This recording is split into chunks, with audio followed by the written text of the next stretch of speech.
안녕하세요. 2학년 B반 이시영입니다. 지금부터 학기말고사 첫 번째 악어 콜드 큐링 시스템에 대해 설명드리도록 하겠습니다.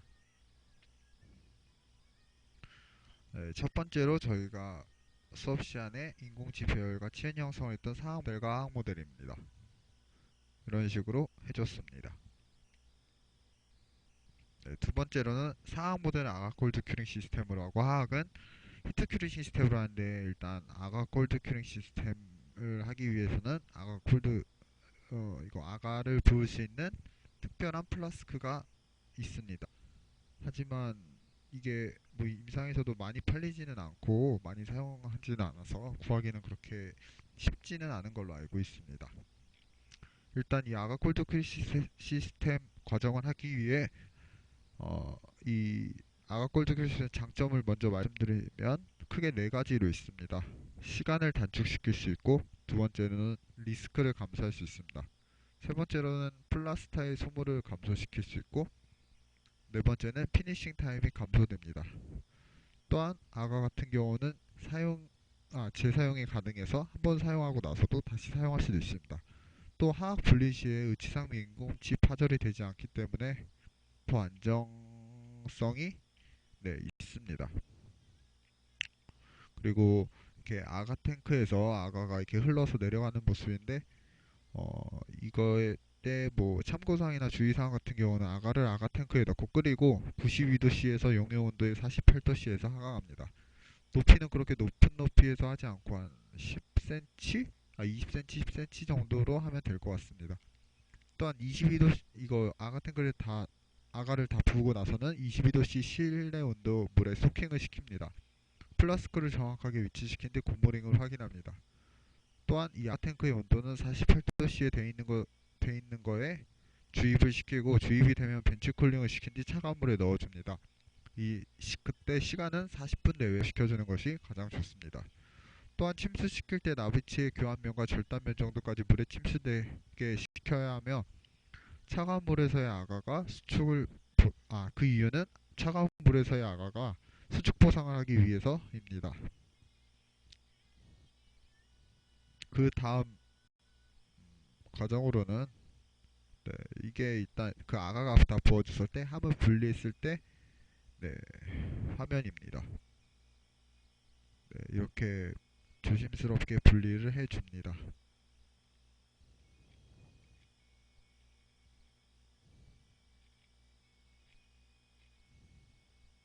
그 다음으로는 이렇게 아, 네, 이 사진에 이렇게 모형이 있었으면 이 모형에 이제 치아를 다 빼줍니다. 치아를 빼줘서 순서대로 치아 이렇게 채라고 하나요? 그 채에다가 치아를 이렇게 순서대로 잘 한 뒤, 인공치 같은 경우는 스팀을 이용해서 깨끗하게 워시를 하고 나서 원래 있었던 그 아가의 그 인상 떠 인상이라고 해야 되나? 그 부위에다가 다시 정확히 꼽아줍니다. 특히 이럴 때는 소보치 같은 경우는 좌측 우측이 헷갈릴 수 있기 때문에 의에서 정확히 꽂아줘야 되고, 만약에 여기서 좌우측이 바뀌거나 그러는 경우가 있으므로 처음에 체에 넣었을 때 그때 아주 신중하게 잘 순서에 맞게 넣는 것이 중요하다고 생각합니다. 또한 이렇게 보시면 여기 뒤에 이렇게 배출로가 뚫려져 있는데요.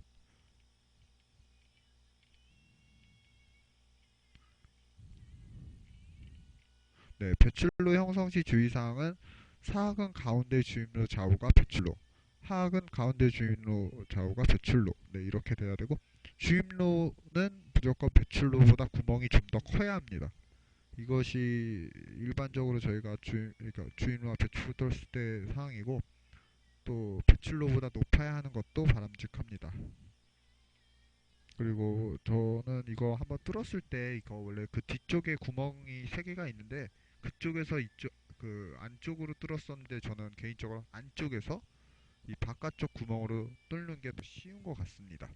그리고 이걸 뚫는 과정에 있어서 그 이름은 잘 모르겠는데, 그 뚫는 그거 안에 아가가 끼지 않게 주의를 하고, 또한 이 구멍 속 안에 아가가 끼게 되면은 나중에 레진 전입 시 레진이 잘 흐르지 않게 되고 그 흐르지 않음으로 인해서 예, 운송 실패로 이어질 수 있습니다.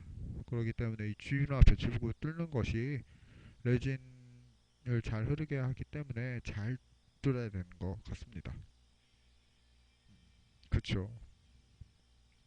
그 다음은 시트 왁스를 발라준 모습입니다. 잠시만요. 네, 시트왁스의 두께는 제 기억으로는 20게이지 시트왁스가 가장 적합한 걸로 알고 있습니다. 그리고 또 의치상의 두께마다 물론 이 시트왁스가 달라지긴 하는데 학교에서는 20게이지 시트왁스를 가장 추천했던 것 같습니다. 근데 20게이지가 없어서 아마 24게이지였나? 그거를 두 장 앞접시킨 걸로 기억합니다. 그리고 이렇게 근데 이 앞접시킬 때 또 주의사항은 최대한 이렇게 겹치는 부분이 없게 해주는 것이 가장 중요합니다. 그리고 여기 이렇게 네모나게 티슈 스탑을 만들어 줍니다. 그리고 이 티슈 스탑 만들어진 부위에 저희 그 주사기 모양의 핑크 레진 인젝션 그거를 채워줘야 합니다. 뭐 분리제나 핑크 레진 인젝션 엄청 많이 채울 필요는 없고 딱 이 구멍에만 조금 들어갈 수 있을 정도로 해줘야 합니다.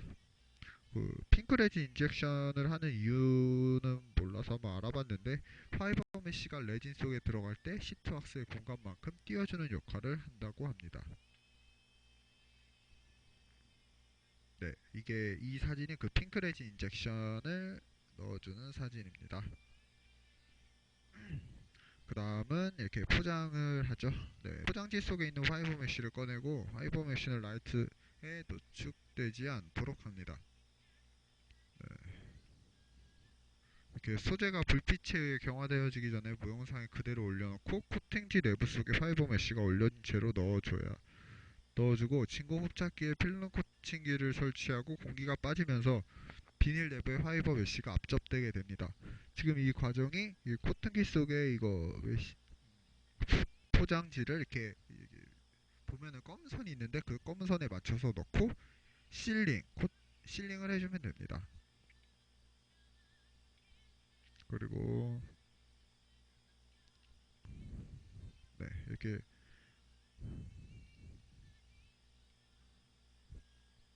이렇게 해주고요.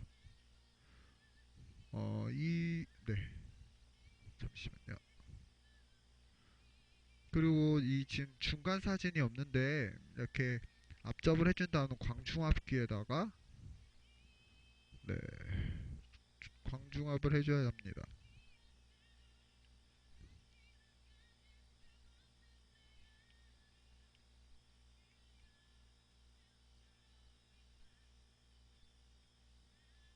네, 지금 과정이 빠졌습니다. 네, 죄송 사진이 빠졌는데 지금 이 사이에 광중압기로 광중압을 성형해 준 다음 깨끗하게 왁스로 스팀을 쳐줍니다. 그러면 이 안에 있는 내부의 시트 왁스 같은 것은 다 날라내고 메쉬만 남게 됩니다. 그리고 이 스팀할 때 중요한 것은 뜨거운 물로 해줍니다.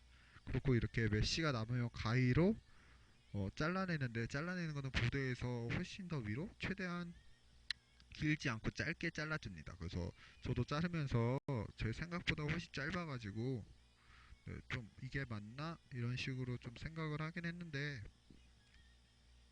이렇게 해줍니다. 그리고 맞다, 광중압기에서는 그 라이트 큐어 시간은 한 4분 정도 해주는 게 좋습니다. 네, 그리고 이렇게 왁스가 다 날라가고 메쉬만 남게 되면 그 다음에 레진을 전입시켜 줍니다.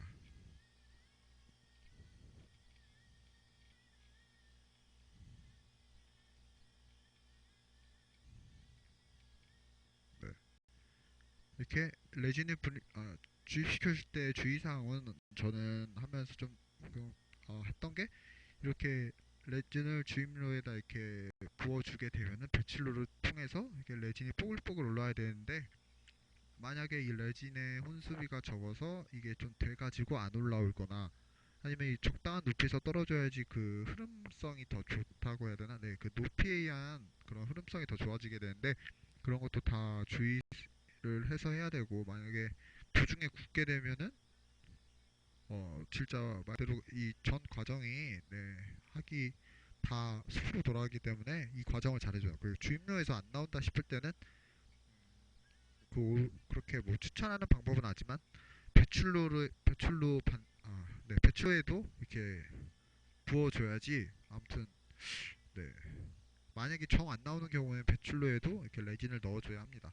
그래야지 나중에 나왔을 때 네, 자가충할 레진을 이용해서 그 부분만 다시 채우거나 해야 할 수 있기 때문에 네, 아무튼 최대한 가장 중요한 건 이 주입로를 통해서 배출로까지 다 레진이 나오게 하는 것이 가장 중요합니다.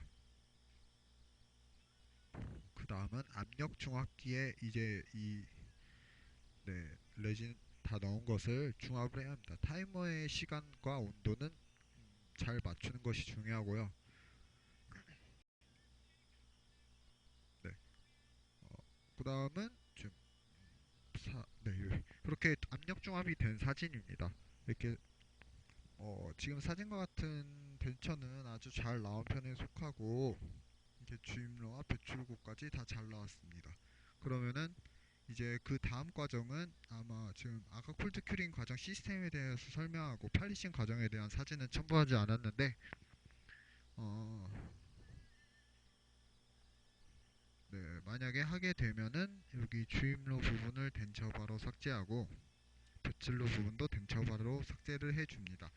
이것은 디스크로 삭제해 준 것보다는 제가 알기로 3학년 뭐 하시는 교수님이 계시길래 한번 여쭤봤는데 디스크보다는 덴처바가 더 낫다고 합니다. 네, 이유는 정확히 모르겠는데 덴처바가 낫다고 합니다. 그리고 지금 이 사진 같은 경우는 여기 네, 구개라고 하죠. 구개 부분에 이렇게 깨끗하게 나왔는데 저 같은 경우는 이 팔리싱 하는 도중에서 여기 부분을 너무 많이 팔리싱을 하여 가지고 여기가 이렇게 빨갛게 메시 자국이 남았었는데 그러면 심미적으로 보기가 좋지 않고 네, 그렇기 때문에 최대한 유의해서 해주는 것이 가장 중요합니다. 또한 이 아가 콜드 큐링을 이렇게 하게 되면은 가장 중요한 것이 장점 중 또 하나는 팔리싱에 할 게 거의 없습니다. 지금 이렇게 보듯이 아가 히트 큐링에 비해서 훨씬 면이 더 깨끗합니다. 네. 네. 훨씬 깨끗해서 팔리싱 할 때도 말대로 러버는 거의 진짜 될 필요가 크게 없고요. 러버만 이렇게 살짝 대주고 나서 그다음 레스를 이용해서 팔리싱을 해줍니다. 그리고 지금 이 앞에 부분에는 절치유들을 형성한 것은 뭐 깨끗이 안 나왔죠. 어, 근데 임상에서 진짜 이런 앞에 구개를 형성한지 정확히 모르겠는데 아무튼 이렇게 저는 깨끗하게 나오진 않았습니다. 그리고 이렇게 인공치도 이렇게 잘 나온 것 같고요. 근데 보다 보면은 사람들이 이번에 제가 홀든 큐링 하면서 여러 사람들이 이렇게 치아가 아예 여기 안 나오고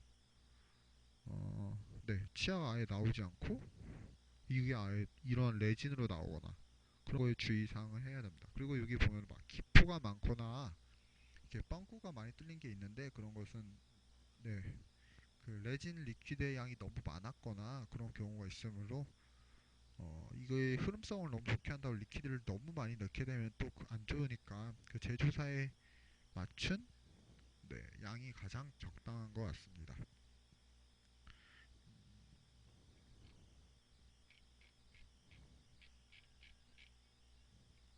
이렇게 아가 콜드 큐어 시스템 과정에 대해서 설명을 마쳤습니다.